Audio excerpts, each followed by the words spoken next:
Hello, welcome to my channel. So today we discuss the new topic, that is crystal field theory. In this theory, we discuss about the various splitting orbitals, various splitting in d orbitals of different atoms. So let's just start it. Crystal field theory considers that there should be electrostatic interaction between metal and ligand. Basically जैसे हम crystal field theory की बात करेंगे तो हम उसमें दो चीजों की बात करेंगे मेनली.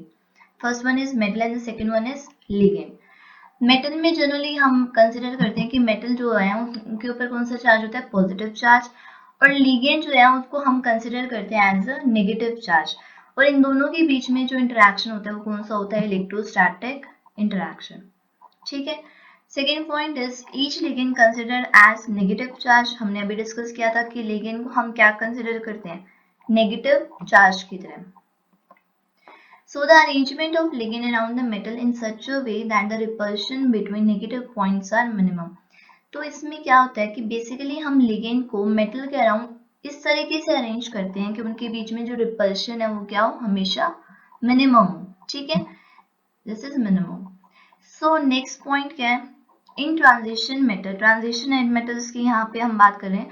जब भी कहीं पे किसी भी जगह ट्रांजिशन मेटल की बात होती है तो हम किसके बारे में डिस्कस करते हैं, डी ऑर्बिटल्स की. समझ में आ रही, डी ऑर्बिटल्स के बारे में बात होती है.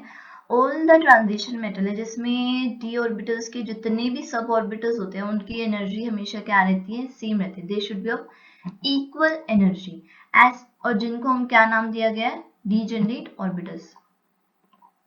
बट जैसे ही किसी भी मेटल लिगेंड यानी कि मेटल के पास, यानी कि किसी भी एक ऐसा मेटल जिसके आसपास क्या है, डी ऑर्बिटल है, तो उसके पास जैसे ही कोई लिगेंड अप्रोच करता है, तो यहाँ पर हम एग्जांपल ले रहे हैं, लिगेंड कौन सा हमारे पास, वाटर मॉलिक्यूल. जैसे कोई लिगेंड जो है वो मेटल के आसपास अप्रोच करता है तो वो इस तरीके से कॉम्प्लेक्स फॉर्मेशन करता है कि जिसकी वजह से डी ऑर्बिटल के जितने भी सब ऑर्बिटल्स हैं उनकी एनर्जी सेम नहीं रहती. They should not longer said to be degenerate, यानी कि वो कभी भी डीजेनरेट नहीं रह पाएंगे, वो दो पार्ट्स में स्प्लिट हो जाएंगी. First one is T2G and the second one is EG. ठीक है, यहाँ पे समझ में आया T2G और EG का क्या मतलब है और कैसे स्प्लिट हुआ वो. Next point, the extent of splitting in D orbital is depend upon. जैसे डी ऑर्बिटल्स हैं, डी ऑर्बिटल्स में जनरली क्या होती है, उसके अंदर 5 सब ऑर्बिटल्स होती हैं, तो वो कितने एक्सटेंट तक उनके अंदर स्प्लिटिंग होगी वो किस चीज के ऊपर डिपेंड करती है, वो दो फैक्टर्स पे डिपेंड करती है. First one is nature of ligand, कि हमारा लिगेंड जो है वो किस नेचर का है. समझ में आ रही है. And the second point is arrangement of ligand around metal ion, कि जो लिगेंड है उसको हम मेटल आयन के आसपास किस फॉर्म में अरेंज करते हैं, या तो वो टेट्राहेड्रल हो या फिर वो ऑक्टाहेड्रल हो. तो ये बहुत सारी प्रॉपर्टीज हैं जो हम आगे भी पढ़ेंगे. ठीक है. फिफ्थ पॉइंट क्या है, अब क्रिस्टल फील्ड थ्योरी से हमें पता क्या चलता है, क्रिस्टल फील्ड थ्योरी से किसी भी मेटल आयन की मैग्नेटिक प्रॉपर्टीज पता चलती है. कौन सी प्रॉपर्टीज पता चलती है, magnetic properties. So now just crystal field theory in octahedral complex. अब हम किसके बारे में बात करें, हम ये डिस्कस कर रहे हैं कि किसी भी मॉलिक्यूल है, कोई भी ऑक्टाहेड्रल मॉलिक्यूल है, उसमें स्प्लिटिंग हो रही है तो किस टाइप से हो रही है और कैसे हो रही है वो हम इस पूरे टॉपिक में पढ़ेंगे. ठीक है. In octahedral complex coordination number is 6. Octahedral complex जो होते हैं उनके जो कोऑर्डिनेशन नंबर है, कोऑर्डिनेशन नंबर क्या होता है कि एक एटम जो है वो कितने सब एटम से सराउंडेड है, तो कितने होता है उसको कोऑर्डिनेशन नंबर जो है वो दैट इज 6. जो सेंट्रल मेटल है उसको बोला जाता है सिंपल मेटल, और लिगेंड जो है वो उसको बाकी 6 डायरेक्शन से क्या करते हैं, सराउंड करते हैं. समझ में आ रही है. और उस टाइप से हमारे पास स्ट्रक्चर जनरेट हो जाती है. अब हमने पीछे डिस्कस किया था, पिछली स्लाइड में हमने क्या डिस्कस किया था कि डी ऑर्बिटल जो होते हैं उनके अंदर 5 सब ऑर्बिटल्स होते हैं. तो पहली जो ऑर्बिटल है उनका स्ट्रक्चर क्या नाम है, DXY. दूसरी क्या है, DXZ, DYZ, DX² minus Y² और DZ². तो ये 5 सब ऑर्बिटल्स हैं डी की. ठीक है. तो जैसे ही कोई भी लिगेंड जो है वो अप्रोच करता है, अब यहाँ पर एक चीज समझना कि डी ऑर्बिटल जो है, अब देखो जो हमारी शेप ऑफ ऑर्बिटल्स है वो हम सारे क्या अलग अलग है, d x y, d z x और डी वाई जेड। इनके जो ऑर्बिटल्स के जो लॉब्स हैं वो इन बिटवीन द एक्सेस है, वो एक्सेस के ऊपर लाई नहीं कर रहे, वो किसके बीच में लाई कर रहे हैं, दो एक्सेस के बीच में।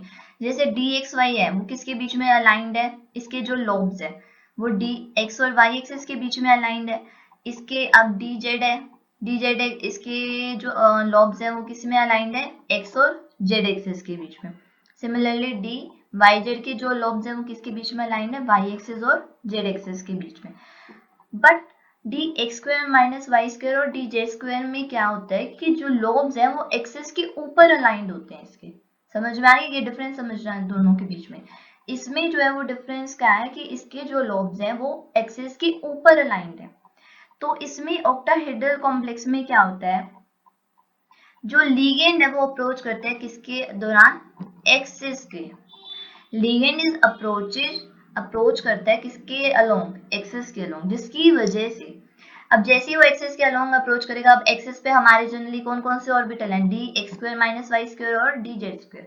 तो वो जो ऑर्बिटल्स है वहां पर उनको क्या फील होगा, रिपल्शन। रिपल्शन ज्यादा होने की वजह से यहाँ पर इनकी एनर्जी क्या हो जाएगी, ज्यादा हो जाएगी as compare to the rest of orbitals. जैसे इनकी एनर्जी ज्यादा हो जाएगी तो ये किसमें कैसे स्प्लिट अप हो जाएंगे, इस तरीके से क्या हो जाएगा, नीचे हमारे पास आ जाएगा T2G ऑर्बिटल। T2G में हमारे पास कौन कौन से ऑर्बिटल्स हैं, d x y, d y z और डी एक्स जेड।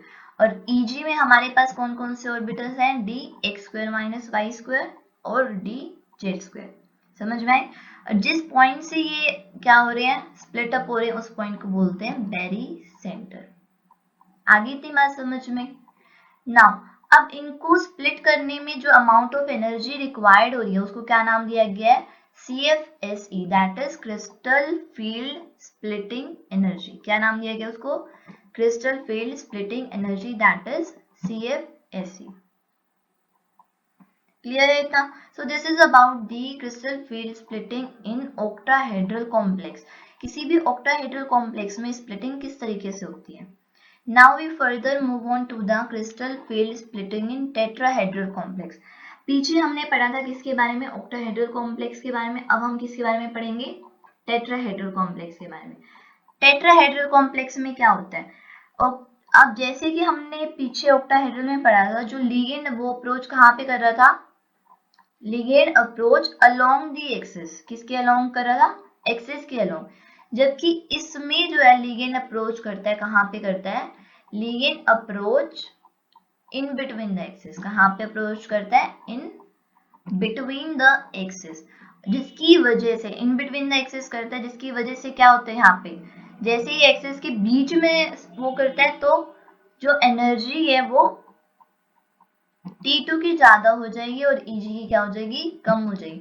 अब एनर्जी ज्यादा होने का मतलब क्या है, एनर्जी किसी भी एटम की ज्यादा तब होती है जब वो ऑर्बिटल्स क्या होते हैं, अनस्टेबल हो जाते हैं। समझ में आ रही है कि किसी भी चीज की जो एनर्जी है वो ज्यादा तब होती है जब उस वो मॉलिक्यूल या वो ऑर्बिटल क्या होते हैं, अनस्टेबल हो जाते हैं। तो यहाँ पे T2 वाले जो जितने भी हैं सब ऑर्बिटल्स, यानी कि T2 में कौन कौन से ऑर्बिटल्स थे, d x y, d y z and d x Z.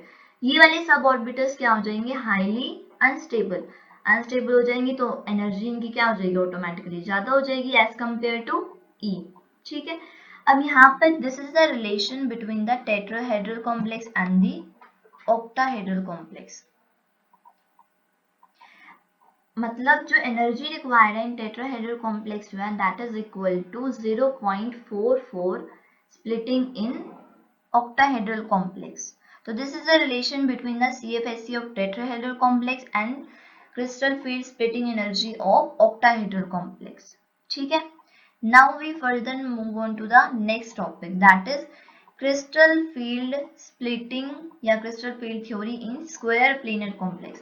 अभी हमने जो पीछे पढ़े थे वो दो टॉपिक पढ़े थे। फर्स्ट वन इज ऑक्टाहेड्रल में कैसे स्प्लिटिंग हो रही, सेकेंड हमने क्या पढ़ा, स्प्लिटिंग हमारी टेट्राहेड्रल कॉम्प्लेक्स में कैसे हुई। अब हम जिसके बारे में पढ़े हैं that is square planar complex. अब स्क्वायर प्लेनर कॉम्प्लेक्स में जो स्प्लिटिंग है वो थोड़ी सी डिफरेंट होती है। ध्यान से देखना कि इसमें क्या होता है कि हमने पीछे जो ऑक्टाहेड्रल में पढ़ा था कि जो हमारा लिगेंड है वो अप्रोच कर रहा है, ligand approach along the axis. Along the axis का मतलब हमने क्या पढ़ा था कि अलोंग द एक्सिस पे हमारी कौन कौन सी ऑर्बिटल्स है, डी वाई जेड या फिर डी वाई जेड था या फिर डी जेड स्क्वायर था, यही तो था, या फिर डी एक्स जेड था।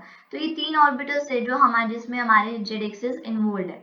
तो जैसे ही हमने जेड एक्सिस के अलोंग कोई भी लिगेंड को हटा दिया, जैसे ही हमने लिगेंड को हटाया तो वहां पे एनर्जी ऑटोमेटिकली क्या होगी, उसकी ऑर्बिटल की कम होगी। ऑर्बिटल की एनर्जी जैसे ही डिक्रीज हो गई, ध्यान से सुना, ऑर्बिटल की एनर्जी जैसे ही डिक्रीज होगी वो सब ऑर्बिटल्स ऑटोमेटिकली क्या हो गए, स्टेबल हो गए। समझ में आ रही है? स्टेबल होने की वजह से जो स्प्लिटिंग हुई वो किस तरीके से हुई, T2G देखो अब यहाँ पर T2G ऑर्बिटल जो है वो स्प्लिट अप होके क्या किस में कन्वर्ट हो गया, T2G यहाँ पे कन्वर्ट हो गया DXY में और DYZ और DXZ में। जो फर्दर आगे जाके स्प्लिट अप हो गया किसमें, DXY और DYZ और DZ। अब यहाँ पर देखना DZ स्क्वायर एंड DYZ और DZX, इनकी एनर्जी क्या है, कम है। समझ में आ रही है? इनकी एनर्जी कम है, दैट मीन्स ये सब ऑर्बिटल्स क्या होंगे, ऑटोमेटिकली स्टेबल, क्योंकि हमने इस डायरेक्शन में अपने लिगेंड को क्या कर दिया, रिमूव आउट कर दिया, यानी कि हटा दिया। हमने लिगेंड को हटाया तो इनकी एनर्जी ऑटोमेटिकली क्या होगी, कम होगी। समझ में आ रही है? तो वो जो स्क्वायर प्लेनर में कॉम्प्लेक्स में जो स्प्लिटिंग होती है वो इस तरीके से होती है। आई बात समझ? अब हमारे पास नेक्स्ट टॉपिक इसमें जो है that is band structure of solid, कि हम सॉलिड में जो बैंड स्ट्रक्चर पढ़ेंगे वो किस तरीके से हम पढ़ेंगे। ठीक है, तो फर्स्ट हमने पीछे पढ़ा था molecular orbital, molecular orbital theory वो हमने कॉम्प्लेक्स में पढ़ी है कि हमारे मेटल और लिगेंड में किस तरीके से। अगर हम मॉलिक्यूलर ऑर्बिटल थ्योरी को आगे एक्सटेंड कर देते हैं किसमें, सॉलिड्स में, किसमें एक्सटेंड कर रहे हैं हम उसको, सॉलिड में, तो उसको क्या नाम दिया गया, बैंड थ्योरी। आई बात समझ?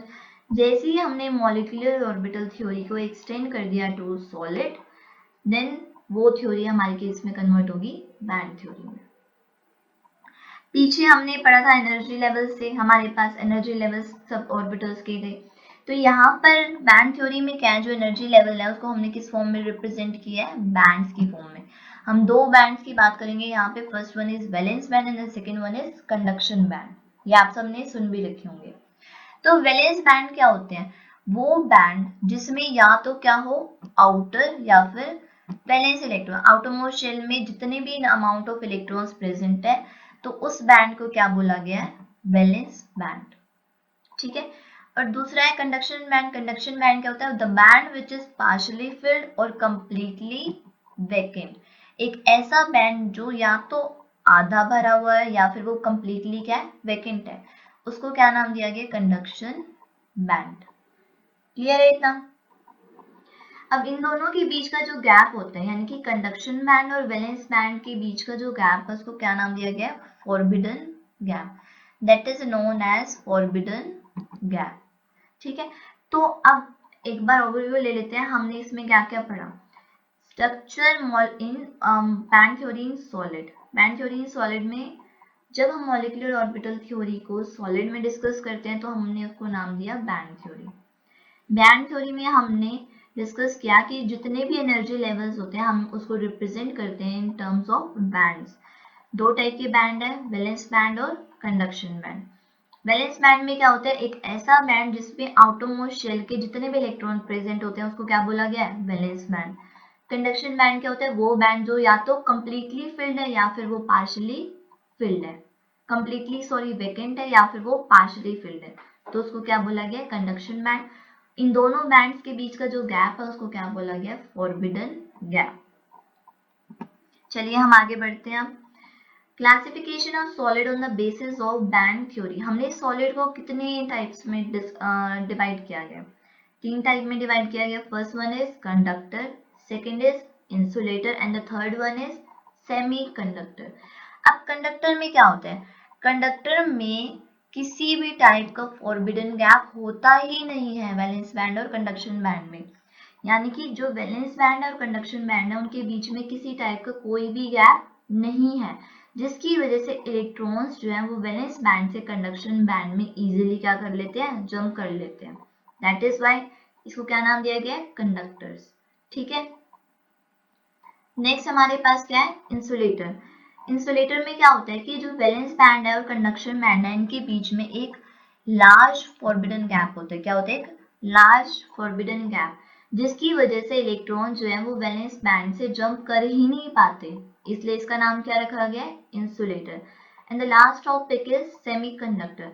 सेमीकंडक्टर में क्या होता है कि जो फॉरबिडन गैप होता है वैलेंस बैंड और कंडक्शन बैंड में, वो इंसुलेटर के कंपैरिजन में तो होता है कम, बट कंडक्टर के कंपैरिजन में क्या होता है, ज्यादा होता है।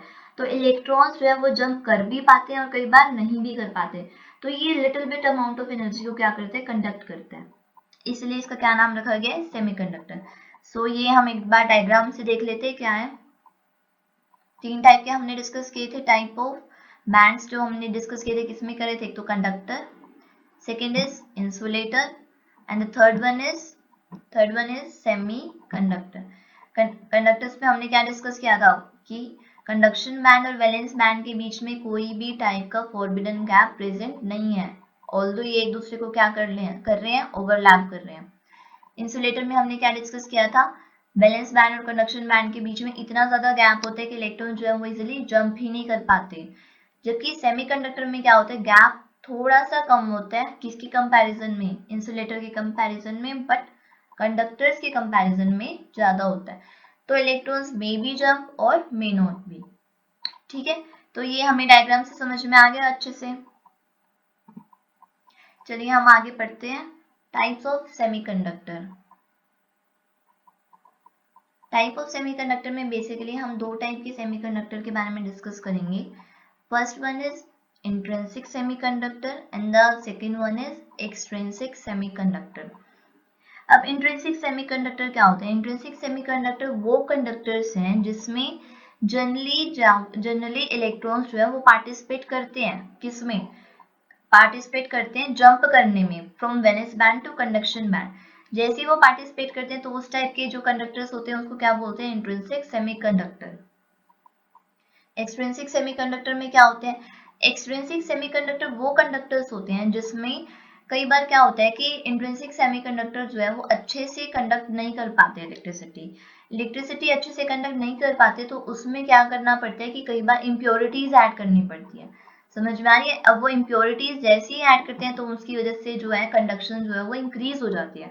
अब प्रोसेस ऑफ एडिंग इम्प्योरिटीज, उसको क्या नाम दिया गया है, doping. The process of adding impurities is known as doping. समझ में आ रही है, तो उसको हमने नाम दिया डोपिंग। फिर उसके बाद क्या होता है, जैसे ही हमने उसमें इम्प्योरिटी ऐड की, उस इम्प्योरिटीज के बेसिस पे एक्सट्रिंसिक सेमीकंडक्टर जो है वो दो टाइप के होंगे। First one is n type semiconductor and the second one is p type semiconductor. आगे बात समझ। तो चलिए हम पढ़ते हैं n type semiconductor. N type semiconductor में क्या होता है, जैसे ही कोई पेंटावेलेंट इम्प्योरिटीज मतलब वो ग्रुप जिसमें या वो एटम जिसमें आउटर मोस्ट शेल में कितने इलेक्ट्रॉन्स है, 5 इलेक्ट्रॉन्स है, और वो जनरली कौन से कॉलम से बिलोंग करते हैं, 15th कॉलम से। ठीक है, जैसे ही हम उसको ऐड करते हैं किसमें, सेमीकंडक्टर में, तो वो किस टाइप की बनाते हैं, semiconductor is n type semiconductor. किस टाइप का होता है, एन टाइप सेमीकंडक्टर। ठीक है, जैसे कि एग्जांपल से हम समझते हैं, सिलिकॉन का हमारे पास एक पूरा का पूरा क्या है, एटम है, मॉलिक्यूल है, सिलिकॉन मॉलिक्यूल्स है। तो हमने उसमें पी टाइप यानी कि फॉस्फोरस को इंट्रोड्यूस कर लिया। फॉस्फोरस जो है that is belong to group 15, यानी कि उसके आउटरमोस्ट शेल में कितने इलेक्ट्रॉन्स है, 5 इलेक्ट्रॉन। अब सिलिकॉन जो है उसके पास कितने इलेक्ट्रॉन है, 4 इलेक्ट्रॉन है। सिलिकॉन जो है वो फॉस्फोरस के 4 इलेक्ट्रॉन के साथ तो बॉन्ड बना लेगा इजीली, लास्ट में बचेगा एक इलेक्ट्रॉन। अब वो इलेक्ट्रॉन जो है वो रोटेट करता रहेगा जहां पे भी उसको स्पेस मिलेगा। तो मूवमेंट ऑफ इलेक्ट्रॉन क्या कंडक्ट करता है, इलेक्ट्रिसिटी। दैट इज वाई अब इसमें इलेक्ट्रॉन की अमाउंट क्या होगी, ज्यादा होगी, तो इसलिए इसका क्या नाम रखा गया, एन टाइप, मतलब नेगेटिव चार्ज इसमें इंक्रीज हो गया। समझ में आई। चलिए आगे देखते हैं, P type semiconductor. P type semiconductor में क्या होता है, इसमें हम ट्राइवेलेंट इम्प्योरिटीज को ऐड करते हैं। पीछे हमने जो एन टाइप में पढ़ा था उसमें कौन सी इम्प्योरिटीज ऐड की गई थी, n type, that is of group 15, जबकि पी टाइप में कौन सी इम्प्योरिटीज ऐड की गई हैं? ट्राईवेलेंट इम्प्योरिटीज, जो किससे बिलोंग करती हैं? ग्रुप 13 से। यानी कि इसके आउटरमोस्ट शेल में कितने इलेक्ट्रॉन्स हैं? 3 इलेक्ट्रॉन्स हैं। ठीक है, तो इससे जो हमारा जो कंडक्टर बनेगा that is p type semiconductor. अब इसमें जो एग्जांपल है वो देखते हैं। सिलिकॉन का मॉलिक्यूल है, सिलिकॉन के पास कितने एटम्स हैं? आउटरमोस्ट शेल में 4 इलेक्ट्रॉन। हमने इसमें जैसे ही बोरोन को ऐड किया एज एन इम्प्योरिटी, तो बोरोन जो है ग्रुप 13 से बिलोंग करता है, तो इसके आउटरमोस्ट शेल में कितने इलेक्ट्रॉन हो गए? 3 इलेक्ट्रॉन। तो 3 इलेक्ट्रॉन होने की वजह से ये 3 बॉन्ड बना लेगा सिलिकॉन के साथ, पर सिलिकॉन का एक इलेक्ट्रॉन रह जाएगा खाली। बोरोन के पास वो स्पेस ही नहीं है कि वो उसके एक इलेक्ट्रॉन को अकोमोडेट कर सके, तो वहां पर जहां पे वो स्पेस है ही नहीं, तो वहां पे क्या क्रिएट हो जाता है? होल। तो पी टाइप सेमीकंडक्टर में जो इलेक्ट्रिसिटी कंडक्ट होती है वो किसकी वजह से होती है? होल की वजह से। क्लियर है इतना? So this is all about crystal field theory and band theory. तो इस पूरे टॉपिक में हमने जो डिस्कस किया वो क्रिस्टल फील्ड थ्योरी पढ़ी हमने किसमें? ऑक्टाहेड्रल कॉम्प्लेक्स में, टेट्राहेड्रल कॉम्प्लेक्स में, स्क्वायर प्लेनर कॉम्प्लेक्स में। बैंड थ्योरी हमने किसमें पढ़ी? कंडक्टर्स में, इंसुलेटर में और सेमीकंडक्टर्स में। सेमीकंडक्टर्स के फिर हमने फर्दर डिविजन्स पढ़े। कौन कौन से डिवीजन पढ़े? एक्सट्रिंसिक और इंट्रिंसिक। एक्सट्रिंसिक के फर्दर हमने टाइप्स पढ़े कौन कौन से? N type p semiconductor and p type semiconductor. So this is basically all about your crystal field splitting theory and band theory. I hope आप लोगों को समझ में आया होगा। अगर नहीं समझ में आया तो आप प्लीज कमेंट बॉक्स में जरूर लिखें and thank you so much.